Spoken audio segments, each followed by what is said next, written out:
My name is Josh Miller. I own Riverstone Kennels, and I've been training gun dogs for more than 16 years.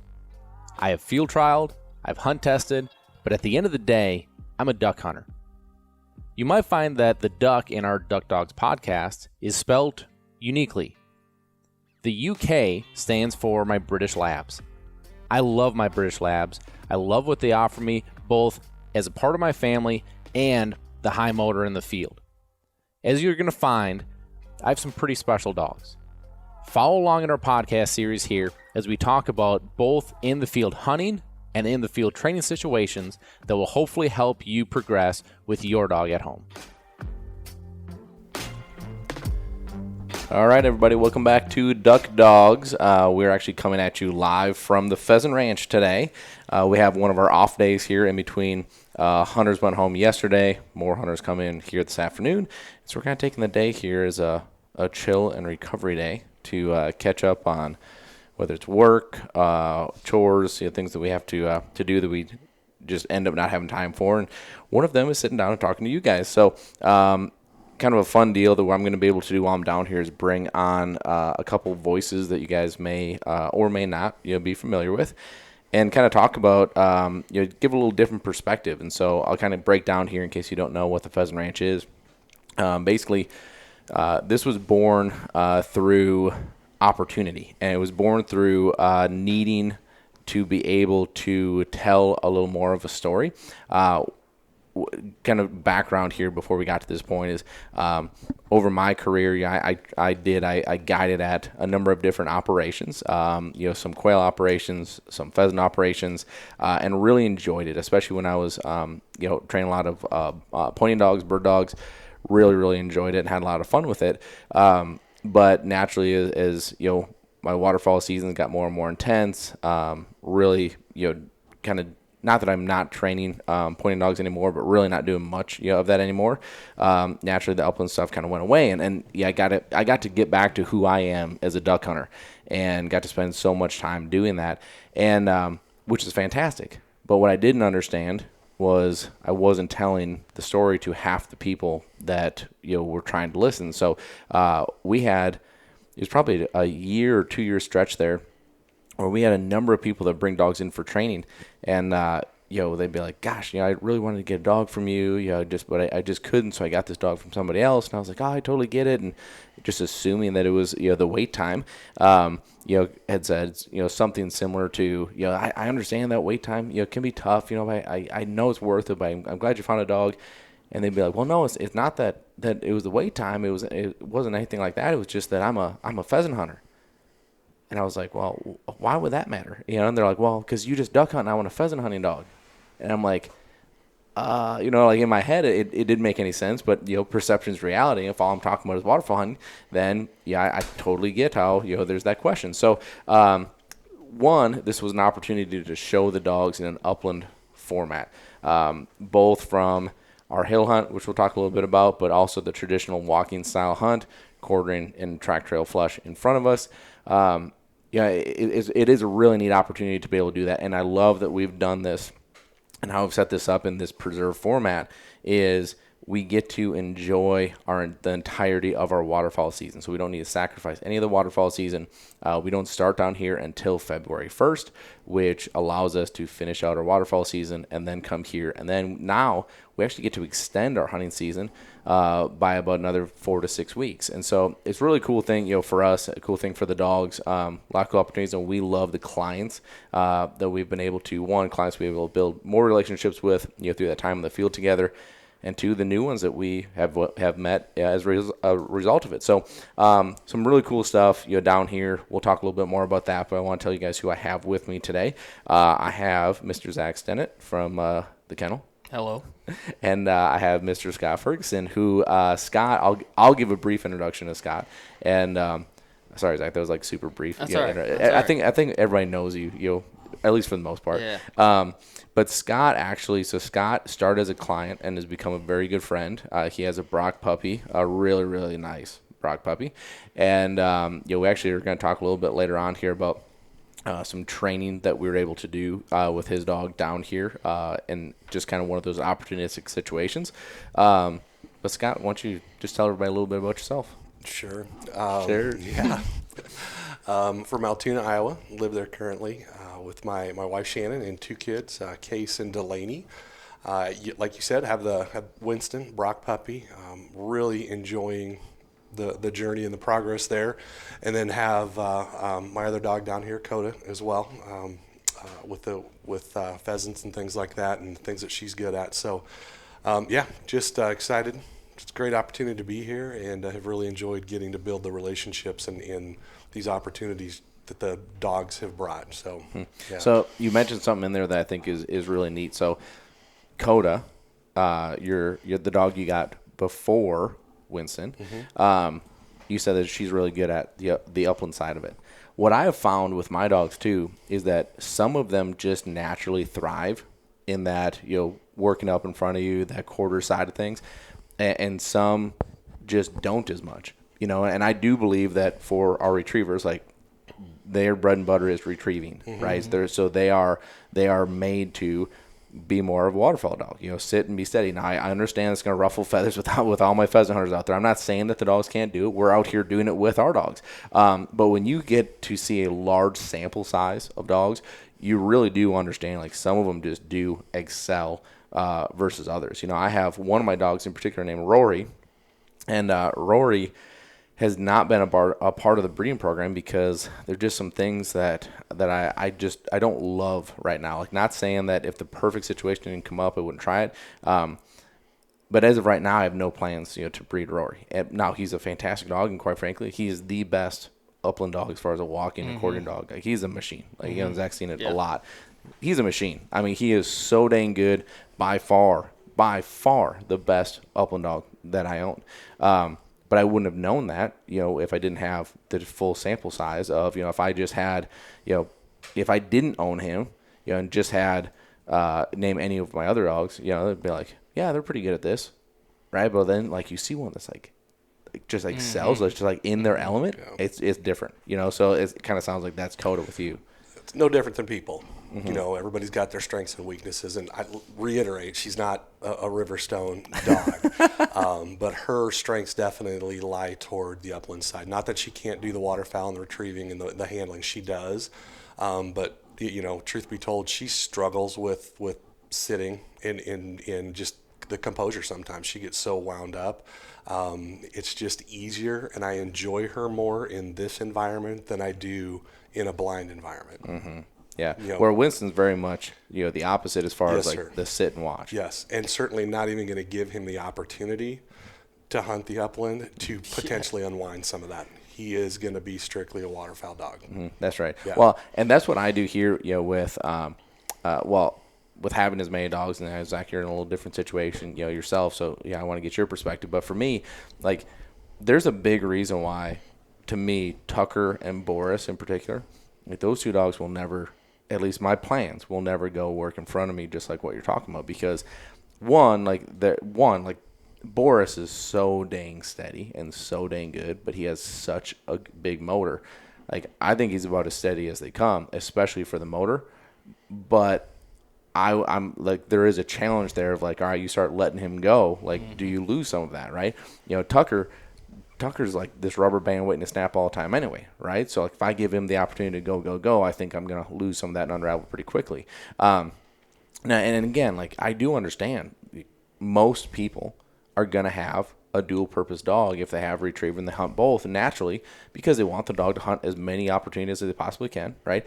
And if I have the opportunity to waterfowl hunt 3-4 times a year, and I have the opportunity to go to the game farm down the road another 10 and hunt maybe wild birds another 2-3 times, naturally that dog's going to end up doing both, right? So, like, I'm all for you doing it, but I do think there has to be an understanding of what you potentially create as a result, and you just have to be able to own that. Like, if you can own what that could potentially be and understand, okay, like, start of my season, I ended on 8 pheasant hunts, and I know the first thing I'm going to do is dove hunt or early season goose hunt, and steadiness has to be there.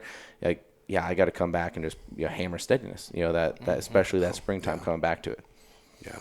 But Zach, give us a little bit about yours, because you have specifically with Zeb. Because Zeb and Solo, like, I don't think you had any intention, if you didn't have this, Right. you probably wouldn't be hunting those dogs up in front Yeah. of you. Yeah, for sure. And it is hard. Like, I asked a lot out of Zeb because, so the Pheasant Ranch kind of backstory was kind of my job interview in a way. And so I brought Zeb. It's kind of a full circle moment. It if you was, think about yeah, it. yeah. Is. Yeah. So Zeb had never even pheasant hunted up until then, but I certainly wasn't going to tell you that on the phone. You know, I was going to get up here and figure it out. And he did fine, but it definitely brought up different challenges. And then now I'm able to have Solo, which I think Solo is your dog, but he stays with me. I think he's very calm, under control, wants to be steady. I think the waterfowl side is more his game. Mm-hmm. I've asked a lot out of Zeb, but I think the trust that me and him have built and the relationship that we have, it's easier for me to go back and forth with him than it is Solo. Mm-hmm. Maybe I just know Zeb a heck of a lot better and kind of know his tendencies and where to push and where to pull, but that would be the biggest thing for him. Yeah, well, and from my perspective, one, you raised Zeb from a puppy on. You didn't have that opportunity with Solo. But then two, you've done so much with Zeb as far as training goes. You've been so dedicated, to all your springs and summer, in-season training. You've been very detailed with all of that. Mm-hmm. I think that's what gets lost more than anything else, right? It's just like that consistency of, we're going to stay on this. We're not going to let this unravel, because I feel very confident if you take one of these dogs and you go out and upland hunt, you go let the dog cord, let the dog go work, but then you come back and the next day, you're like, hey, we're going to go do a bunch of steady marks. We're going to do some place board work. We're gonna, keep that a priority. I think what happens is people just get lost in training season hunting season, and it's hunt. And you don't realize how quickly all of this is unraveling until all of a sudden, oh my gosh, I've got a problem. Now I got to try to fix the problem. Yes. Maintaining is a way better solution, to that. Naturally, I just think people get lost in that. Yeah, I'm dealing with right now. So I have a dog named Sunny, who's one of our moms, who's owned by my brother. Love my brother to death, but he just doesn't get to hunt her. And this dog has been strictly a waterfowl dog up to this point, because a couple times a year that my brother would get to hunt, it'd be in a waterfowl type situation. And so he would waterfowl hunt. He lives in Michigan, and he'd come down to Arkansas, and he'd bring her, and so she'd probably get 6 to 8 hunts a year. I would have loved to have taken her and finished her out, and hunt tested her and did stuff like that. But he didn't have the opportunity. What I mean by that is he's got a family that adores that dog, and they just didn't want to be without her. But now, being here, she was at the kennel because we're going to go ahead and breed her again. They live a long way away, so it was easier at Christmas just to leave her with us until we're done with that. Well, I asked, hey, you mind if we bring her here? He's like, yeah, she's never done that. Well, it was really fun to watch those wheels turn on that first hunt. Knowing her mom as well as I knew Sunny's mom, I knew that it was in her, right? Sage she was at home upland hunting. She was a great waterfowl dog. She was probably one of the coolest, goose dogs that I had, 'cause she was 47 pounds and just loved hitting cribble geese. But upland hunting was her thing, big motor, big everything, and she's very much like that. She just never had the opportunity. So that first hunt that I took her on here, this week, you could tell that first little bit, she's like, what do you mean I can go? I'm trying to just encourage, hunt them out, just walk, just hunt. And the situation that we were in, the first stretch that we were in, the cover was not productive or conducive enough to allow her to be successful. We were in that tall milo. I, of course, just with us guiding, right? You put yourself in the thick of whatever the worst situation is. So I'm in milo that's way over my head. She cannot see a dang thing. So even if she is working in front, all of a sudden, it's boom, boom, boom, and she's turning around, spinning around, going, what the heck? She obviously knows what gunshots are, but she can't see anything, right? So she's still understanding, well, what is going on? So what's neat about that is okay, so we come out.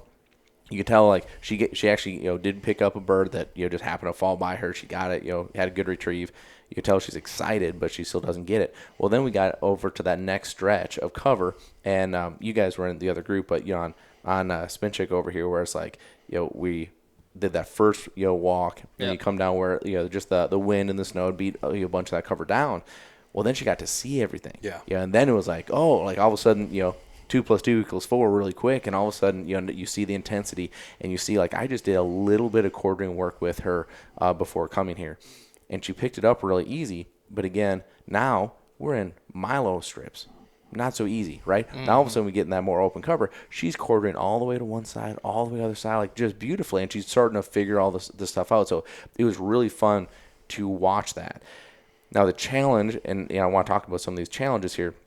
One of the challenges that I see, and I'd like to get your guys' perspective, is guiding is a completely different challenge than hunting.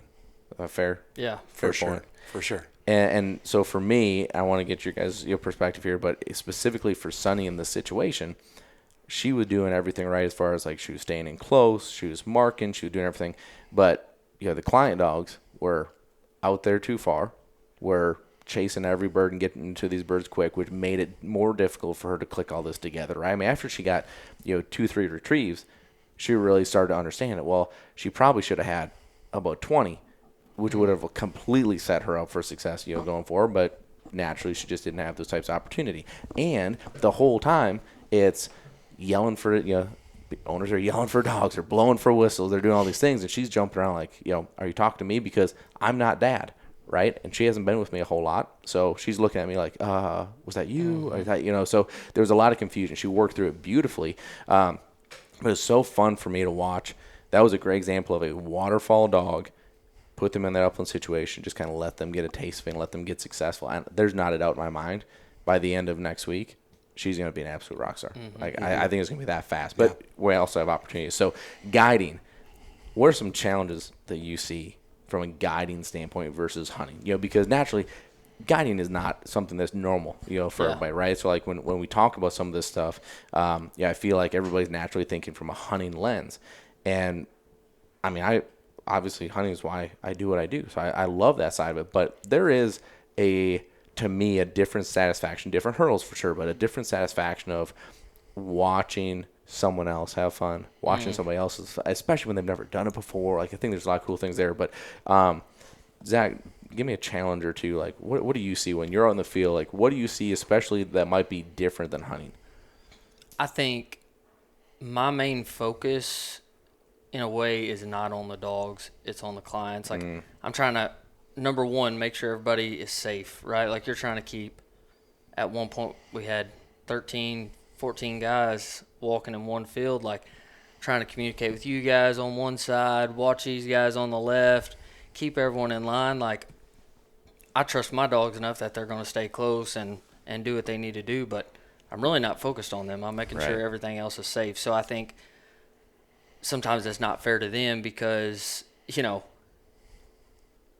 I'm not giving them the right leadership out there, right? Like, I'm focused on the other things. So I think especially guiding with a young dog would be really tough. So just the trust I have in the boys that I take, I think that would be the number one challenge for me.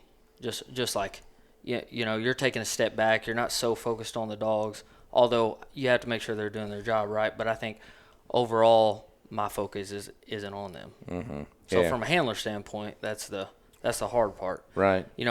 Maybe they don't finish perfect back to heel and hand it to me perfect every single time because we're trying to get them out again because the clients are ready to get back or do whatever, So just trying to balance, where do you get in a fight? Like, I'm certainly not going to get in a fight with a dog out there and try to make corrections and turn this into a training session. These guys don't care. I mean, some of them do, but they're worried about having fun with their buddies. They're worried about shooting. Like, a lot of our clientele, I think we have really, really good clientele, but sometimes, like, they maybe bring some of their customers or something that aren't as familiar with watching dogs work, and they're super fascinated by it and love seeing it, but they don't want to see me take 50 minutes to get my dog to spin around the heel, So you definitely have to make sure your dogs are dialed in before you come out here because you can't have it any other way. So that would be my perspective on it. Right. Well, and what's interesting, too, in addition to that, is from the correction side, like, there's just times you can't make the correction, right? Because, one, they're not going to understand why you're making a correction, whether that's a verbal, whether that be on a collar, whether, however you want to, talk about a correction.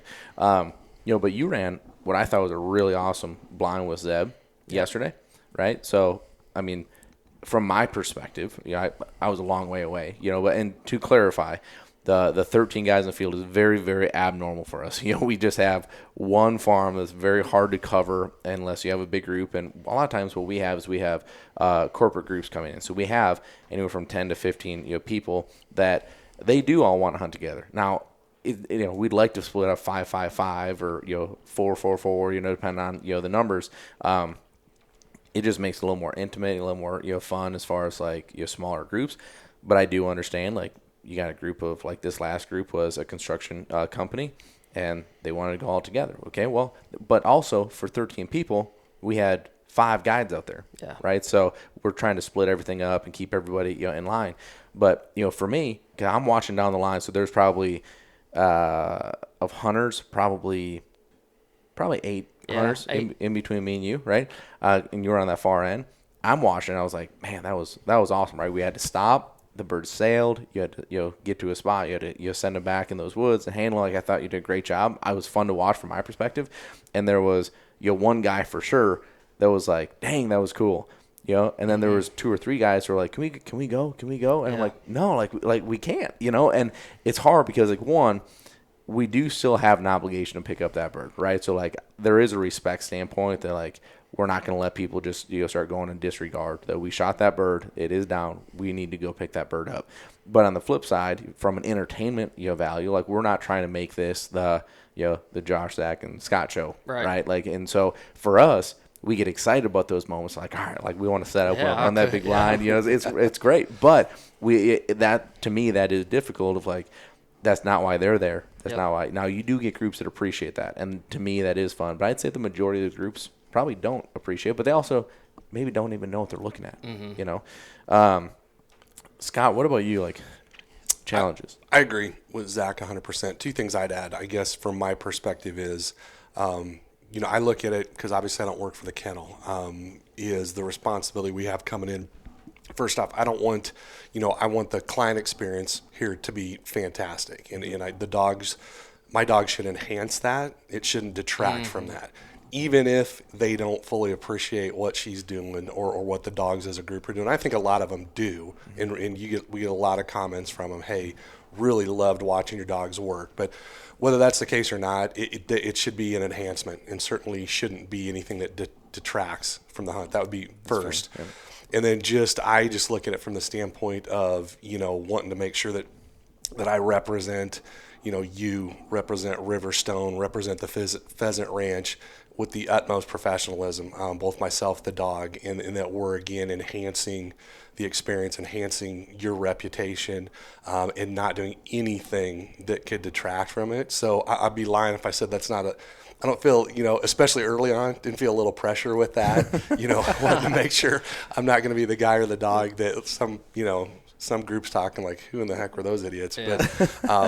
But to certainly feel that we have a responsibility to enhance what's going on in versus being any kind of a distraction. Yeah. Well, when you say that, and I think you're right, it's almost like if the dogs do such a good job that it's easy to be taken for granted. It's almost like, well, that's their job.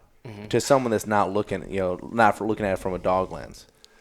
Yes. It's funny. We talked about my son a little bit. He's a long snapper. And one of the things we talked about early on with him is being a long snapper is a thankless job. If they know your name, it's probably because you did something wrong. That's right. Right? If you're good, they really aren't going to know who you are. So that was always his goal is, I don't want anybody to know my name. And it's kind of like with the dogs, the dog situation here. That should just be something that comes with it. They kind of take for granted. And hopefully is in a situation where something's happened where, we're going to remember that guy or that dog because something went off the rails. Right, for sure. Well, and then, from our standpoint, too, and something I'm really proud of. So we did have to deal with,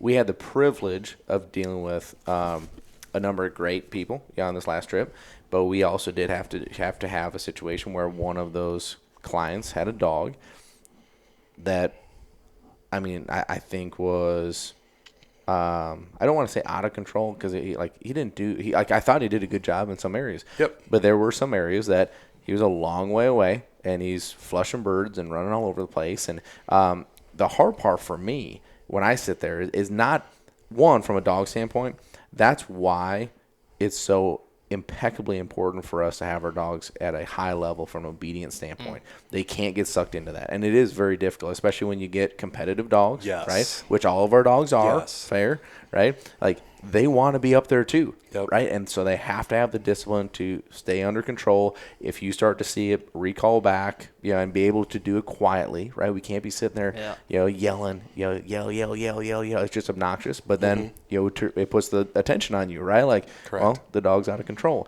For me, the hard part about that is, like, I'm looking at that going, well, there goes our client experience of, like, he's up there, he just ripped, 20-some birds out, between, now and the end of the walk. Like, it would have been great to have the client experience. No. So now we walk and don't have those bird contacts, don't have those opportunities. And so it is tough. I mean, I want people to be able to bring their dog. And I know, like, if you own a dog and it's a gun dog, like, you want to bring them and be a part of it. I think that's awesome. But there also should be, especially when you're in a group setting, there should be an obligation that you feel to the group to have the dog under control. For sure. It's the fastest way, to ruin a hunt. And now, for us, unless there's something egregious of, like, the dog's starting a fight or the dog's, like, doing, it is difficult to say put the dog up. I know sometimes you could be listening and say, like, well, if that was me, like, I'd tell them to put him up. Well, they're also paying a premium dollar to be here and do this. It is very difficult to say that. So for us, you just manage it and do the best you can with it. That's about all you can do. Yep. So one of the challenges that I find is the different cover that we're asking our dogs to go work in. And specifically, let's go back to that hunt that we had talked about. That was the big field with the big group. Because one of the reasons that we had a big group in this field, one is it's a very large field. It's an awkwardly shaped field to where it'd be hard to section it off. Wouldn't you agree? If, like, if you only had 4 guys, like, how would you work that for field? sure. Very difficult, right? Big group managed that a little better, but it's so dang thick. I mean, especially for the snow and wind that we've had, phenomenal cover. Yeah. Fantastic cover. Your birds held in it really great, but it was easy for us to get lost. The dogs were getting lost. So the challenge of that, of, like, how are you communicating, like, when you guys are in that situation, let me get your perspectives. Like, when you're in that situation, Scott, like, what goes through your head of, like, all right, how am I going to know where my dog is, right? Know where the other shooters are, be able to communicate with everybody, and then marking birds got to be a tough challenge too. Like, there was a lot going on there. Yep. Agreed. I think the way you have it set up, first off, I think the radios that we're all carrying, the communication that those allow, because in that situation with, what was there, 16 of us spread across there? I mean, I'm 6'4", and there was times in there where I couldn't see the person to my left or my right. Right. That was so tall. So that certainly keeping in verbal communication with the 2 guys to my left or right as we're going through that is important. And I think you did a great job explaining that up front to the group and how that was all going to work. But I just like how challenging that is to the dogs that are in that stuff. I can't see, so certainly they can't see. Guns going off. I mean, you saw it with Coda. She ended up being Zach's dog for the second half of that. And I don't blame her, because that's where a lot of the shooting was coming down. And as she's quartering across that's where she pulled to. So I think, it's definitely presents some challenges. But on the flip side was a great opportunity. I think they had a blast in there. But it's a little bit different than walking, knee-high grass for sure. Right. From a positive standpoint, there's not even an opportunity for a poor shot as far as a low shot goes. I mean, those birds are 7 feet in the air before anybody can even see them, right? So, like, I do love that aspect of, like, a safety side. Yes.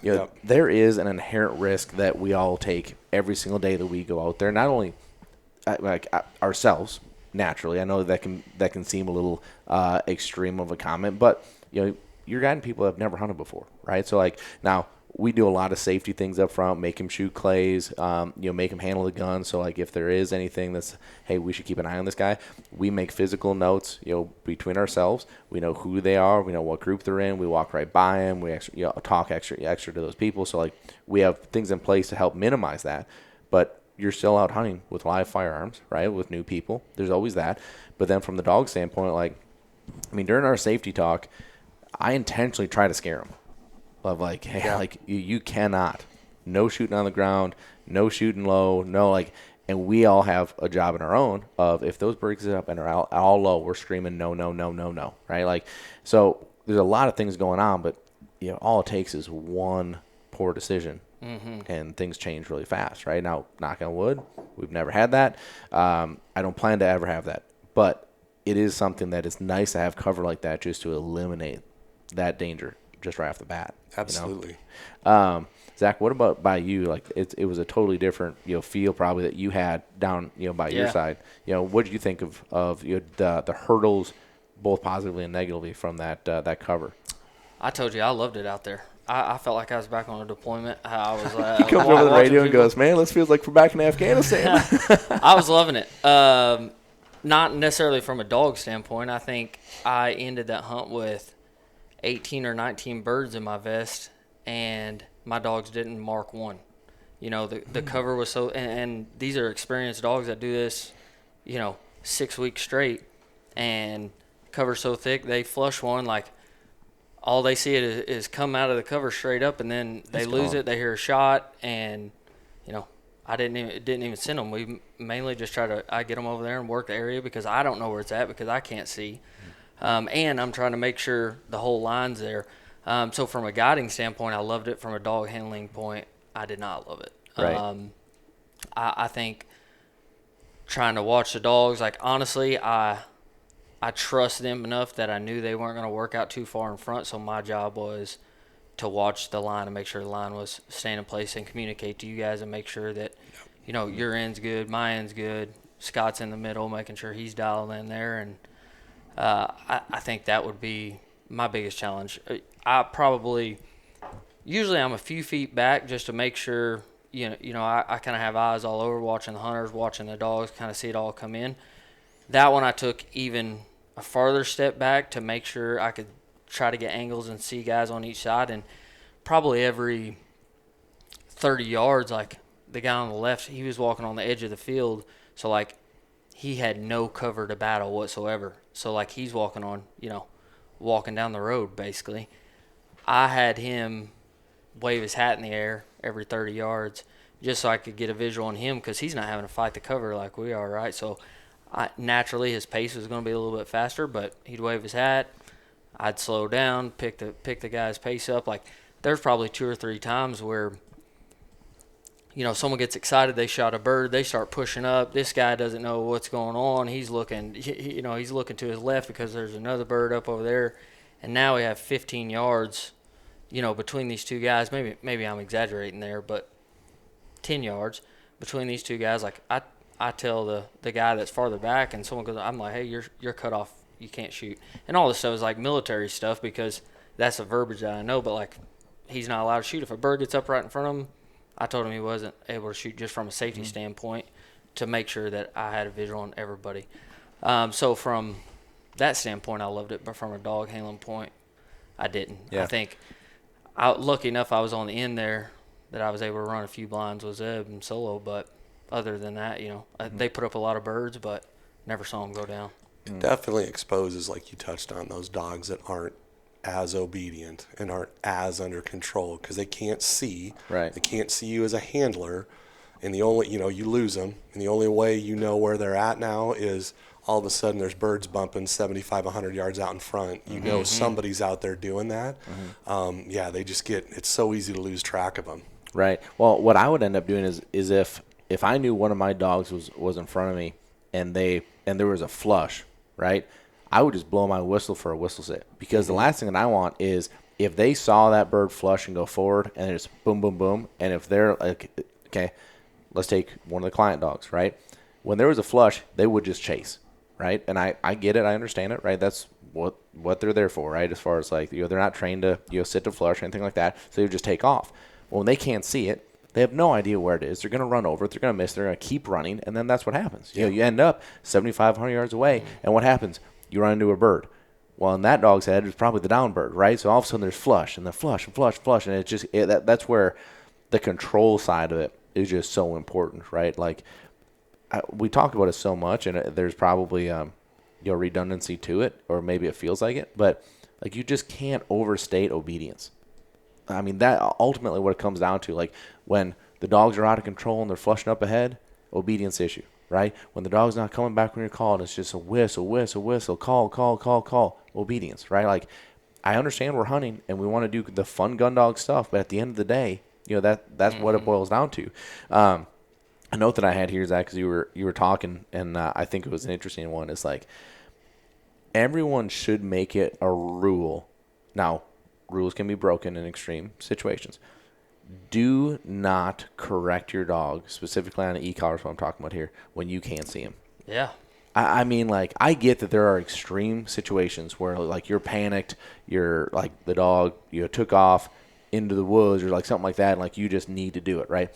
But 2 situations came up there. So one of the clients that had a dog, that dog, we had stopped, and I said, hey, let's get all the dogs back, right? Because I just felt like we had 1 or 2 dogs who were up there too far. I wanted those guys to get their dogs back. So all of us stopped and called the dogs back. And this dog ended up being right by me, right? And he would just suck in and suck in and suck in. He kept going heel, like, and I'm trying to communicate, but he's like 3-4 guys down. I'm trying to get on the radio to Nate to tell him that I have him.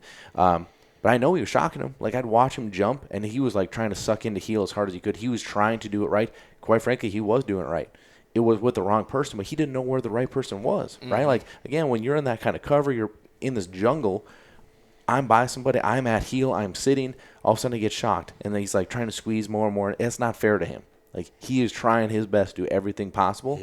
You hitting a collar is not a magic wand, right? So doing that. And then the other one was the same dog, actually.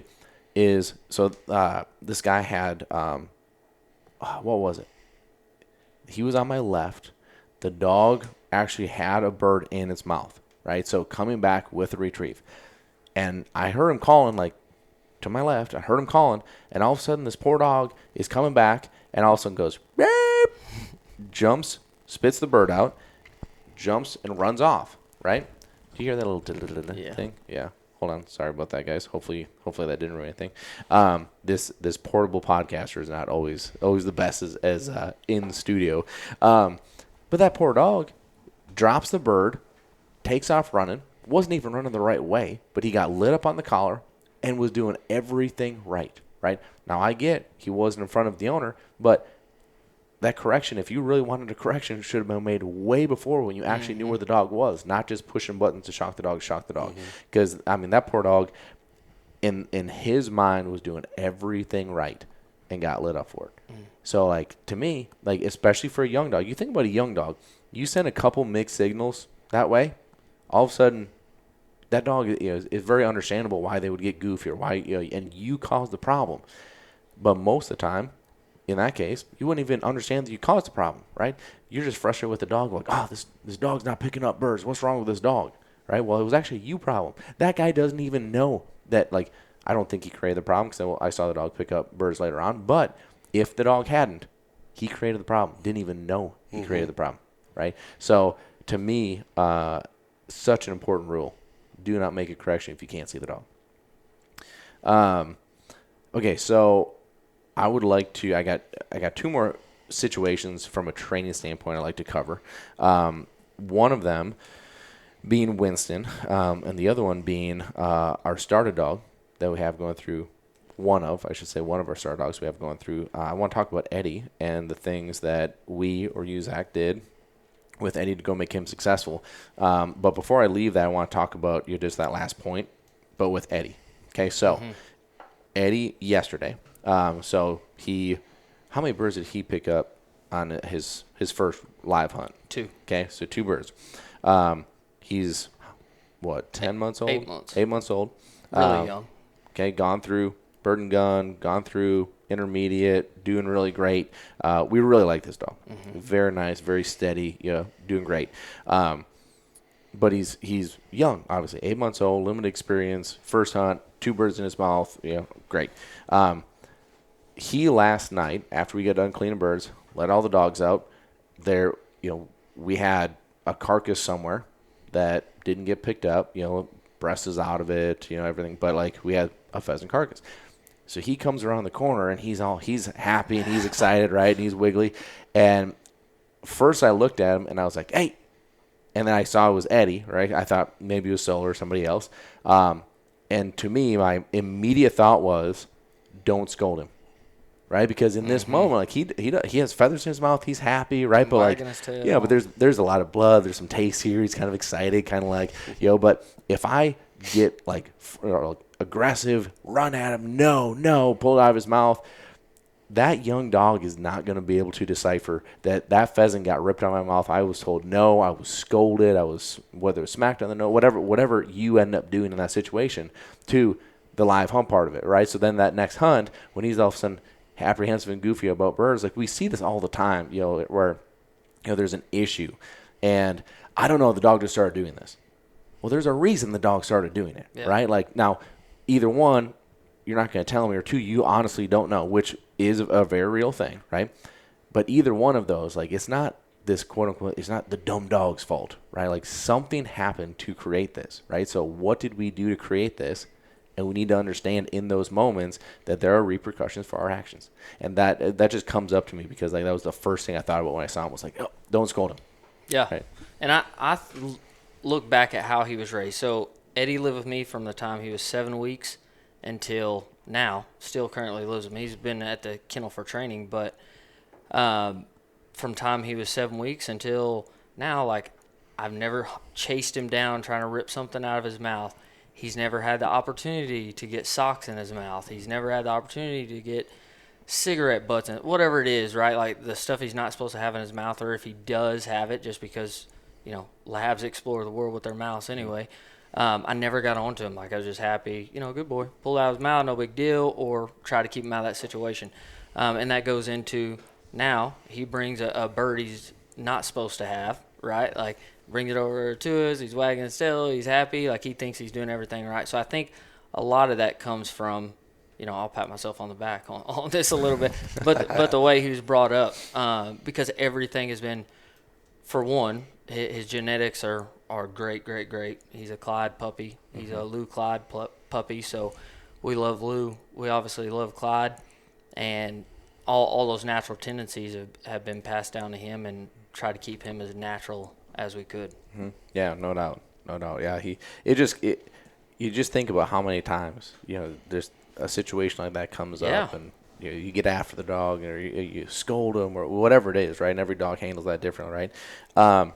So Scott, let's talk about, so one of the unique opportunities that we do here is we do what we call our hill hunt. The hill hunt is supposed to replicate what it is that I've experienced overseas with the hill hunts that they have, right? Where they have shooters down below the hill, the birds come up, are flushed up on top of the hill. It's very sporty shooting. It's very difficult shooting, right? Like, especially because you have no depth perception, right? Like, when a pheasant gets up in front of you, naturally your brain does a lot of math and understands how far the bird is away, what you have to lead it, etc. When all you're looking at is blue sky and a bird, it is and people really, really struggle with the shooting side of it. And I've had people be like, gosh, how can you make that easier? I'm like, I don't want to make it easier. Like, this isn't like us. We're not just going out to shoot birds, right? As far as like, I'm sorry, to kill birds, I should say. Because like, if you make it easier, that's all you're doing. There's no fun in that to me at all, right? Like, let's be sporty about the shooting, and I enjoy that part of it. Anyway, with Winston, we had the opportunity. I'll let you dig into a little more, Scott, but we had the opportunity to kind of set him up on as live of a hunt as he could possibly have, where he saw a lot of marks, and when you pulled him off of a mark to run him on a blind, he'd want to scalp hard way back and get back to where that mark is, right? So kind of walk us through what we did again through that. Well, I would even preface that with, it was really interesting to see this year compared to last year, and what 1 year of growth and maturity did for him. Because last year, you remember, his head was just on a swivel 360 degrees with all those birds. He was blown away with what was going on. He was on his toenails the whole time. His butt was off the ground in a half sit, just spring-loaded, ready to go, and actually created some opportunities for us that we had to work through afterwards with the head swivel. This year, just a totally different dog. And his age right now is? He'll be 3 in April.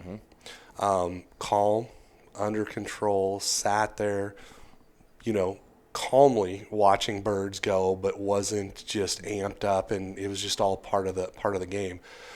So we've been working with him. He had been very visual, and we're really working with him to get him pulled off of a mark where he's seen a bird go down, to trust me to pull off of that and fight all of his natural instincts and go run and pick up a bird that he doesn't know where it's at, and trust that A, there's going to be something there where you send me, and B, when I come back I still get to go pick up the one that I marked. So we had a great opportunity to do that. Had set up a couple blind piles, and then we had that floating bird come over. Ton of gunshots went off, no bird came down, but he sees it sit down in the tree. So in his mind, there's a bird down.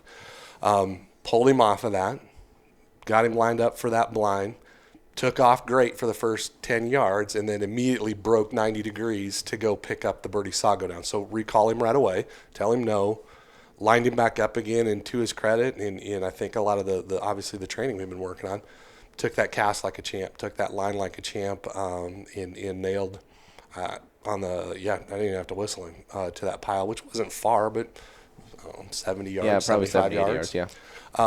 But yeah, the trust and the discipline and seeing the progress to, okay, I'm going to give up on what I just saw. I'm going to believe in what you're telling me. I'm going to trust. I'm going to be the team player. Go pick that up was awesome. That's really great to see that progress. And hard to do on a live waterfall hunt.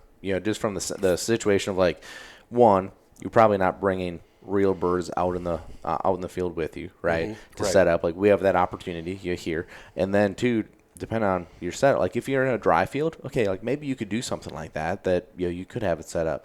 But for us here to be able to say, okay, so Scott, here's your big area that you're tasked to cover. Mm-hmm. We're gonna put blind here, blind here, blind here, and then you are basically on a live training scenario, right? Like my plan for you guys is on our next one here in a couple days that we rotate you to a different spot, so it's a new perspective for him, and we do the same thing. And I think he's just going to, every time you run him, he's going to have more and more confidence of, all right, just watch that go down. I want everything in my being says I want to go get that, but I'm going to pull off and I'm going to go run that blind because I can confidently say every time the dad has moved me and sent me in this spot that he's been right? And so it's just a cool scenario to say, because we actually thought that the hill hunt last year was one of the causes of some of this, right? Because he saw so many birds go down, right? It blew his mind last year. For sure, Yeah. for sure.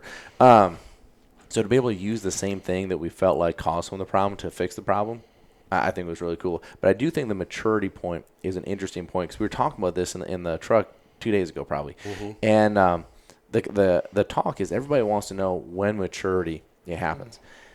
You cannot give a time. You cannot give a timeline to it. Like I know everybody says 2 or whatnot, but like I just had a conversation with a client on the way down here.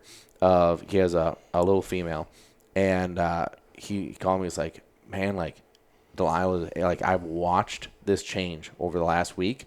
She's a different dog. Like she's way more focused. She's more intense. She's all of a sudden like grown up, and she's 3.5. I think is what she is. Mm-hmm. Winston. Almost 3, right? Like, yeah, like you do have some dogs that might be that 2-year-old. You might have dogs that are more like 4 or 5 years old. But I think everybody like wants this definition. Like, we're dealing with animals, like just like people. Like every person is going to be different with this. Every dog is going to be different, right? Like, we all know the kid in high school that seemed like he was 30 years old already, and we also know the kid the guy's 30 years old that still acts like he's in high school, right? Like so there's personality, there's maturity, there's all of these things that come into play here. But I do believe that staying consistent with your obedience work, with your training, with your regiment, that all helps mold that maturity to where you can see it, and you give them the opportunity to show it to you. But maturity, there is no definition to it. I mean, I know everybody wants it, but there's no definition. Like we just see it way too often. No, and he's not fully there yet. I mean, it's night and day since last year, but he's still got puppy goofiness in him. Mm-hmm. I'm gonna bet he's probably going to be closer to 4 before we really see him settle into, I think, the dog that he really truly can be. Mm-hmm. Yeah, definitely. He's still got some goofiness there. So one thing that you and I talked about early on, like this is certainly before he was 1, we had talked about that. We felt like he was special, like he had a lot of the qualities that you were looking for as far as like that next dog. But those qualities were also going to give you the challenges, right? With like, we want that motor, but that motor also causes challenges, right? Like, we want that intensity, but that intensity in an immature brain causes, hurdles. So can you give us a little bit on that? Like how much of a challenge was that for you to kind of navigate through? It's a big challenge. Yeah. But it's a good challenge, I think, with the right person. And one thing, something I really credit you and Whitney with, doing a great job in the puppy selection process and knowing what the client's looking for and truly can utilize as a puppy, and then making that puppy selection for us. I've been just super pleased with him in the fit there. But yeah, it's been it's great because you get that motor, you get that great team player, you get that dog that just wants nothing more than to please and do. But absolutely, there's a dichotomy there where it comes with some hurdles as well that you have to be patient with and understand. And I think somebody who doesn't and gets frustrated, gets upset, and starts to take that out on the dog, that could really go south in a hurry. But with the right person, completely worth it. I would not want to do it any other way. Absolutely, those are worth it to me to get the dog that I want to eventually have, for sure. Yeah, for sure. I think I like the slow maturing dogs for myself, just because it makes you work on the basics for a longer time. Like I really see that with Ben Commodore's dogs that we have right now that we're raising, Easy and Ice. They're the same age as Eddie, and Eddie's here hunting. He's steady. Like, he was so good. I sent him on those 2 retrieves on the hill hunt. It was his first time ever being out there. A real bird shot over him, and I thought he was doing good enough that I wanted to send him on those retrieves. Easy and Ice could not be here right now. Like, I think their obedience is really, really good, but I think they would be like a young Winston. Their mind would be blown. Like, I don't even think they're ready to redshirt, just because every time I read this in a book yesterday, but every time you train, you're creating an opportunity to have a bad habit happen. And so, especially hunting. Yeah. Whether you think you're doing good, and you probably are working on something training, there's a chance, more likely than not, that something bad's going to come out of it too. So you just have to balance it, and I think that's dog training.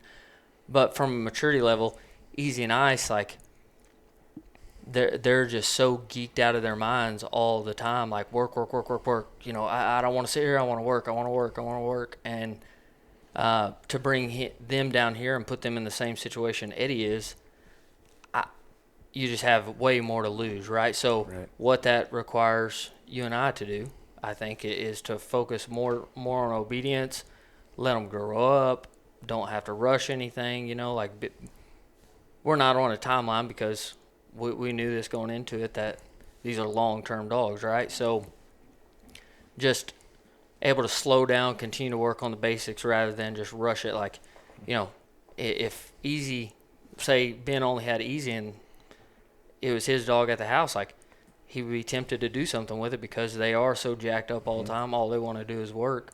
But since we don't have that problem, we can slow down, really let them grow up, and they'll be 10 times better because of it. 100%. And that's the same. They're same age, right? Yeah. Okay. And that's why, to me, I hate hearing the comment, from somebody of like, oh, my buddy said that he did this with his dog, and we all know the guy, right, that knows it all about it all, and like, you're like, oh, like, I did with this with my dog, do it this way. Like, it's not an all are created equal, whether it's situationally, mentally, physically, go across the board, right? So, like, there are 3 dogs that are the same age. One of the 3 are here working. Yeah. And it's quite frankly because, like you're saying, we're looking for the long term, as we all should be. I think, like, too many of us have this short-term mentality, and then we develop long-term complaints. Yeah, and I think as much of if you look at it the right way, kind of take the ego out of it, and you're really in it as a team, the training opportunities that are as much for me as they are for him, for me to be a better trainer, a better leader. You know, he's my 5th dog. I probably have more training experience than the average dog person, but I haven't way even more. scratched the surface. And that's one of the reasons I like dogs like him, because it forces you to be better, because you have to put in a little bit more attention to detail, a little more time probably at each stage to progress him. And while that's happening, it's 100% progressing me as a handler and a trainer. I love it. I mean, absolutely, we're getting better together versus just me trying to develop him. Yeah, absolutely. Well, so let's talk about, I think, for maturity, a segue is, we haven't really talked about this much, but we do now have a starter dog program at the kennel, and mainly that's because of Zach. Because me and my situation with the number of dogs that I own, the 2 young kids, the small house, and that I have, it's just like we just didn't have the opportunity to take these dogs and raise these dogs. And then, quite frankly, I don't love the housebreaking. I don't love that process, and so it's not something that I wanted to do. But we have a lot of clients that are also in the same boat as I am, especially if you're, maybe, certainly 50, 60, 70, 80 years old, that you're like, look, like I've done that. I want a dog, but I don't want to go through all that, right? This is a great opportunity for us to get you the puppy, build the dog up, like you're saying, and then think about all the opportunities that we're able to provide, such as taking Eddie, who he has an owner, lives in Oklahoma, big waterfall guy. Like, that dog got to sit here, and he will do it numerous more times, sit and watch hundreds of birds go by, and shots going off, and the yelling, and the birds going down, and honoring other dogs, and it would take the average person years to get the experience that dog is going to in the next 8 days. Yeah. Right? So super, super cool, opportunity. But just what we are able to do with these dogs coming up. So, kind of talk about, you can talk about Eddie, you can talk about Easy Ice. I know you have quite a few of them you have going on, but maybe even specifically Eddie, of him getting here and what he's done. But I just feel like, I feel like one of the other reasons, before I let you, get on this act, is I drug my feet on allowing this to happen for so long, mainly because this definition of started is so vague, right? I've had people say, hey, I want to start a dog. I'm like, okay, define started for me. And it's like, well, I literally had this almost exact conversation the week before we left. Well, I don't need him to be, totally, I don't need him to be finished and all that stuff. All that I need him to do is be really good on obedience, be steady, deliver to hand, honor, and really just run basic blinds. I only need 100 yards. I'm like, you got to be kidding me. We're way past a starter point, right? But then I've also had, we've had clients. We had one last year that sent a dog in for training. Is like, well, I got him as a starter dog. I don't know that this dog knew his name. I mean, just because he was older than 7 weeks old doesn't mean that he was started. Let's define this thing. And so started on life, or that's that's exactly what it is. So, talk about that a little bit, Zach. Yeah. So how all this kind of came up. For one, I'm early on in my professional dog training career and have tons and tons and tons and tons to learn. But one thing that I did learn really quick, from having Zeb as a puppy, I'm like everybody that's listening to this podcast, and probably all 3 of us sitting at the table, I was going too fast. I wanted to do obedience. He's 8 weeks old. He's in and out of the crate. He's on the place board. And it's the coolest thing in the world. But as I got farther along into it and started really, diving into the full dog training, game, I think the biggest thing that I did was just try to rush things too much. Mm-hmm. So I started working at the kennel. We had little Snoop, and Snoop lived with me, with plans to keep him, but, okay if we found the right owner. Mm-hmm. And I absolutely loved it. All the mistakes I made with Zeb, from 0 to 6 months, I did not make with Snoop. I didn't give him as much, free time's not the right word, but opportunity. Enough I gave him less opportunity to get in trouble. I didn't give him the opportunity to get in trouble. Right. He never had an accident in the house because I never put him in that position. He never chewed on shoes in the floor because I picked them up and put them on the table. You Right. know, so like I tried to lay things out so I never had to rip stuff out of his mouth, and that way, or teach him even how to sit. Like I didn't treat train, and I'm not saying that's the right thing to do or wrong thing to do, but I didn't treat train him as a young puppy because the first time I put a slip lead on him, gave him a little pressure and his butt hit the ground. I wanted that pressure to come off and him be like, okay, that's how I do it, not water down the words for 6 months. And so I fell in love with that. And his going through his training, like I knew everything about him. I knew his background. And so I really fell in love with that part of it. Now, you know, I don't always love potty training either, but I know that's part of the process. So kind of Eddie was the next one. Eddie, Easy, Ice, Henry, and Red were the next batch. Yeah. Yep, and we got Sonny, and a few Hazel. There's a few more that's come. Henry just recently went home. Red's back in for intermediate, but we'll talk about Eddie for now. So Eddie was my first Clyde puppy that I raised, which was cool. Like that's a different thing. I think he's definitely maturing in a quicker way than like Brock puppies are. Classic Clyde puppy for Yep. sure. And I could see that right away. Like Easy and Ice are just, you know, all over the place, just wild, wild, wild. Which, you know, I'm promoting it at that young age. Like I want them to be puppies. I want them to have fun. And so Eddie, we have a lot of fun, showing a lot of supernatural tendencies, going through bird and gun intro, go to obedience. He's crushing that. Just like I said the first time, you know, I gave him a little pressure on the lead. He sits down. He's understanding that. And then going through the train retrieve, like Eddie has been the fastest dog that I've done on the train retrieve. And I'm probably getting close to that 100 dog mark, I would say. But just from a natural side, like he just got it. And I really didn't have to get on to him much. And then I coming into this, like after the train retrieve, we kind of fell into winter. And so we couldn't get outside a bunch, do a bunch of long marks. So my expectations of him going on this first hill hunt were no retrieves. Sit there, be steady, you know, watch everything, learn everything, because he hasn't saw a ton come out in front of him. And I took him out there, and because his foundation was so strong, I knew he was going to be steady and under control before. Like it wasn't a guess to me, to be honest with you, when he went out there, that, you know, I didn't think anything was going to go wrong because I knew what led up to it. So when he sat down, watched the birds fall, he started understanding where they were going, where they were coming from. I felt the opportunity was good.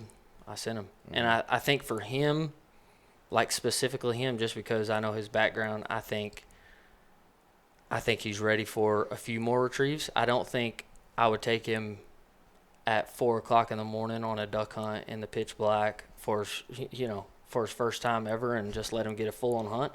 But for a hill hunt like this, where we're in the daylight, he can see the marks, like there's no cover really as far as like the field goes. I think the more retrieves he gets right now, the better. But also, I know when to pull the cord, you know, and check him back in a little bit. I think Easy and Ice would be the opposite. I think the more retrieves they watched, the better they would be. And with Eddie, I think the more he gets, the better he's going to be. Yeah. And maybe that's personality, maybe that's maturity level. I don't think it's drive level, because all three of them have big, big motors. Different kind of motors, but they're all big. They love to go do it. They want to go do it. So yeah, I've really enjoyed the starter program because, and I don't know if we should call it a starter program. I know you hate the word. I know. Well, we need to come up with a better word for it. Like you actually had a word for it at one point, and then we didn't ingrain it in ourselves. I think wasn't it like, I can't remember what it was. I don't know. We can have this offline Yeah. conversation. But what I think is so neat from a training perspective is you're seeing a lot of different dogs literally from the start up. Yeah. Right? Different personalities, different. And if there's not a better, opportunity to tell people, you take 10 dogs, every one of those 10 passes is going to be different. Yeah. I mean, there are just not many people that have that opportunity. Most people don't have 10 dogs in their lifetime, let alone, within a year of each other, and 5 or 6 of those at the same time going through it together. It takes talent to look at each one of them as an individual and say, okay, Eddie, you're ready. Let's go, right? But you guys aren't. And quite frankly, Easy and Ice, they are probably going to end up being dogs that blow the top off. Like they just have that potential, and they're going to have the opportunity with going up with Ben. So Ben owns Cloud9 Outfitters up in Alberta, who we're going to be guiding with here next year. But those dogs are going to have opportunities to do without exaggerating, they are going to have the opportunity to do in probably a week what some dogs get the opportunity in a lifetime. Yeah. I mean, he's talking hundreds and hundreds of retrieves a week, right? So, like, the opportunity is there, right? So, the opportunity is a huge part of this. Of if you want to be able to get to that finish level, you need the opportunity. Yeah. I'll take it one step farther, that even brothers and sisters are completely different. Totally agree. Same litter, like Easy and Ice, they were raised the same. They spent the same amount of time in the crate. They done the same amount of retrieves, been on the same walks. Everything's the same, and they couldn't be more different. How many times have we heard somebody be like, well, what are the other dogs in the litter doing? Yeah. Like a competitive thing is like, no, it doesn't matter. Yeah, that's right. I would come at it from a client standpoint. I'm very excited about the fact that you're going to be offering this going forward. I love puppy as much as anybody does, but honestly, on our next one, I'm not super excited about potty training and doing all that stuff again. And it's awesome that you present this opportunity. And then, like, the second part of that is as great a job as Whitney does with matching puppies to owners and their needs, which is, I think she's fantastic. Like, what a great chance to have these dogs now till they're 8 months, 10 months, 12 months, and just to be able to refine that process more. Yeah. I just think I'm excited for you. I think it's a cool opportunity. That's right. Go ahead. I think that you're exactly right. I think you're able to when you buy a puppy, you do everything. Josh will probably echo this in a better way than I can do it, but you're buying a prospect. That's right. You're buying. You put all your chips in the basket. You've called all your breeders, and you've done your research, and you decided on a litter. Great. Everything's healthy. You get the puppy. Well, now you don't really know what's going to happen. This dog could turn out great, or it couldn't. But when you buy one that's a little bit older, you've kind of narrowed down your left and right limits, for lack of a better way to put it, so you can make sure the dog is going to fit into your family. For sure. Well, and the prospect part of it is so important, right? I think too many people, when they buy the puppy, it's like, well, they're going to be mom and dad, and forget about all the work that it took to get to where mom and dad is, but then two, like when you purchase I don't know why this popped into my head as you were talking about this, but I've been trying to find a way to like articulate it of how much of a shot in the dark it really is, right? And because like if you want, like I had a guy that was on the phone. I was like, if I get a puppy from you, can you guarantee me that this dog will be a 100 retriever champion, a master hunter, like whatever it was? And I was like, no. And honestly, if you find a breeder that does guarantee that for you, they're lying to you. There's no chance that you can ever guarantee that. So think about it this way. I don't know why this just came in my head. It did. Okay, so the NFL draft. How many of those, let's just even go to, like, not even in the draft, the first round or the top 10, how many of those guys actually pan out to go be the Hall of Famer that you want them to be? Very, very few. Now, think about like all the work and the money and the time that went into researching all of those kids to get them to that opportunity that they didn't pan out, okay? Now think about taking all those same kids as babies. Yeah. Right? Newborns. Newborn babies. That's what you're doing, right? You want a Hall of Famer, right? That is the game. That is the level that you're talking about here, as far as like how much of a shot it is to get there. Because any little thing goes on, like, I mean, for me in baseball, the number of talented guys that I played with, that an injury made it to where they didn't make it, right? Now, I don't know that they would have made it, but they were wicked talented. One injury, right?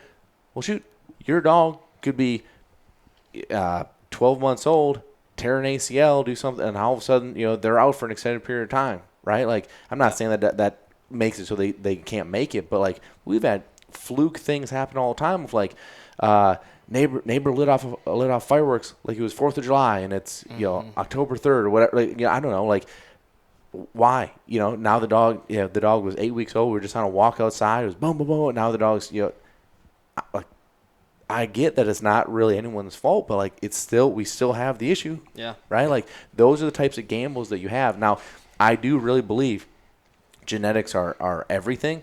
I think there's an incredible pipeline that we've tried to develop here as far as, like, to try to do everything we can. I think Winston's a great example. I think Zeb's a great example of that. I think Eddie's a great example. All those dogs, they're all very, very good dogs, right?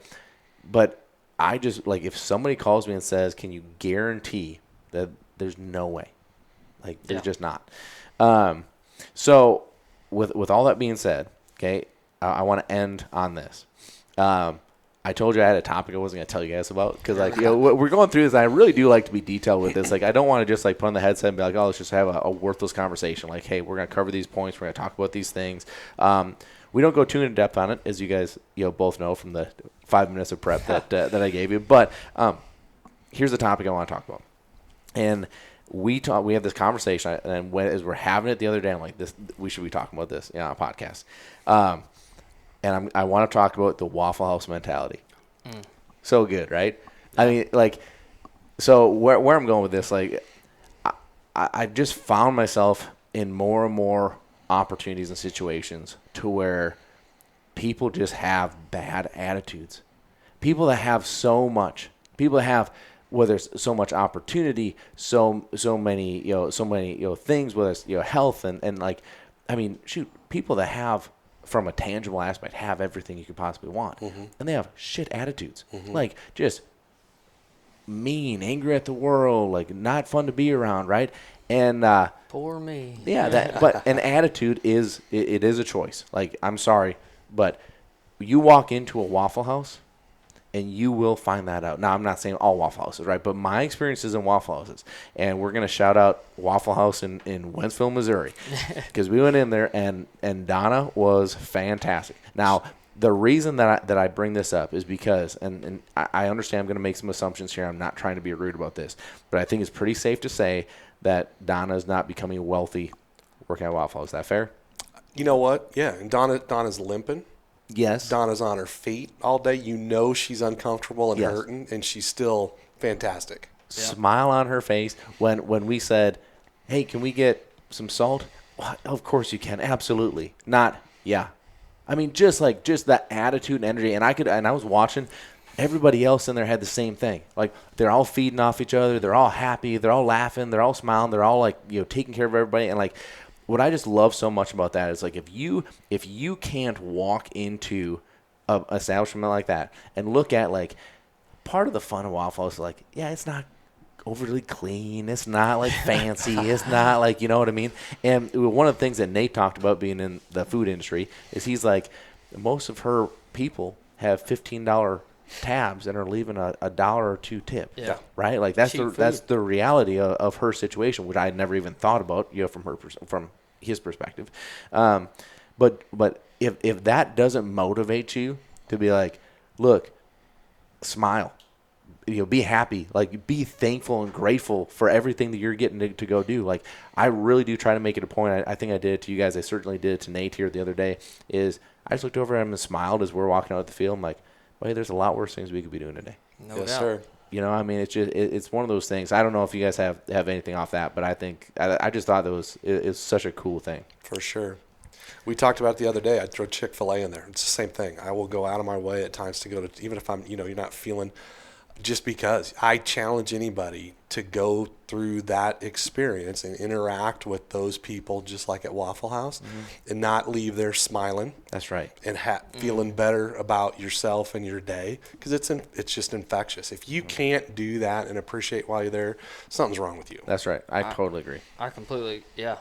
I think for me, like, I really, really pay attention to customer service, like, because for one, I'm in it, and I love to learn. And for two, I think you don't have to be a salesman to sell me on something. Like, if I want something, I'll buy it. But what I do is support the people who are in good attitudes and not just moping around or poor me, like just feeling bad for themselves. And trust me, I know that things can wear you down, but I think you are who you surround yourself with. And if you're around people that are happy and having fun, like, it just makes you feel better and want to be better and want to push. Like, that's why I love being around you guys, and I think that's why the group of guides we have is so important, because, being here for a couple weeks and it starts wearing on you a little bit, and not one person is in a bad mood or moping around or mad they got to get up at 6 o'clock in the morning and go take care of dogs or whatever it is. Like,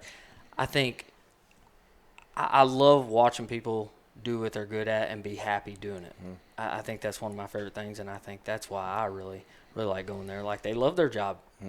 Whether they do or not, they sure put on a smile. That's right. And make us, the customers, feel like they're loving everything they do in there, and that gets me fired up.